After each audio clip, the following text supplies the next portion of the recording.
ይሁዳ ከናንተ መካከል አንዱ አሳልፎ ይሰጠኛል ሲለው ምንድነው ያደረገው? ይሁዳ ሁሉም ሐዋርያት እኔ ነኝ ሲሉ ይሁዳ ማው እኔ ነኝ አለ። ጌታ እንግዲህ ጌታን እንዳላዋቂ ማለት ነው። አያናድድም ይሄ ነገር?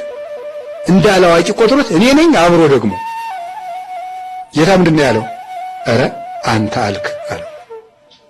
የተቀጠቀጠ ሸምበቆን አይሰብርም የጧፍ ኩስታሪን አያጠፋም የተባለው ፍጹም ትሁትና ጭምት የሆነው ጌታ ኧረ አንተ አልክን ያላልኩም ነው ያለው።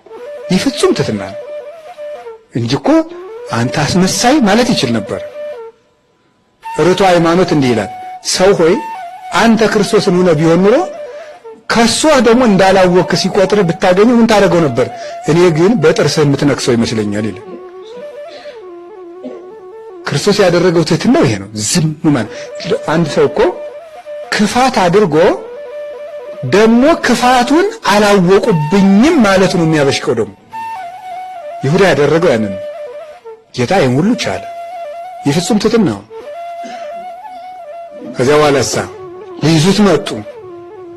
ሊይዙት ሲመጡ ምንድን ያደረገ? ማንን ትፈልጋላችሁ?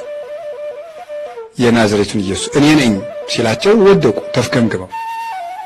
ሁለተኛ ማን ትፈልጋችሁ? እኔ ነኝ። በሁለተኛው ሲፈቅድላቸው ያዙት። በባሪያዎቹ እጅ ተያዘ። ይህ ፍጹም ትህትና ነው።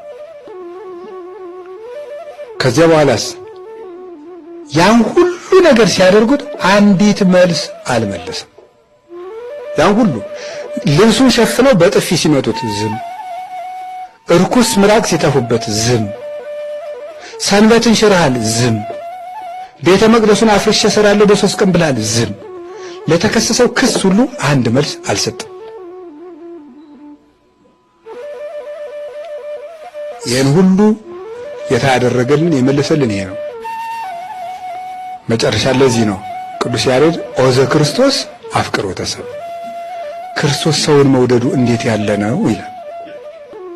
ክርስቶስ ሰውን መውደዱ እንዴት ያለ ነው፣ እንደምን ያለ ድንቅ ነው ይላል። ዘመጠነዝ ይትቀበይ ልዩክት ዲበላኩዩ፣ ሸክላ በሸክላ ሰሪው ላይ ሲታበይ ታይቶ ያውቃል ይላል።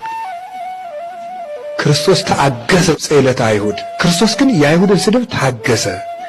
ኦዘ ክርስቶስ አፍቅሮተ ሰብእ፣ የክርስቶስ ሰውን መውደዱ እንደምን ያለ ነው። ዘሰቀሎ ለሰማይ ከመቀመር ዲበ ዕፀ መስቀል ተሰቅለ፣ ሰማይን እንደ ድንኳን የሰረጋው ጌታ በእንጨት ላይ ተሰቀለ። ዘከለሎ ለሰማይ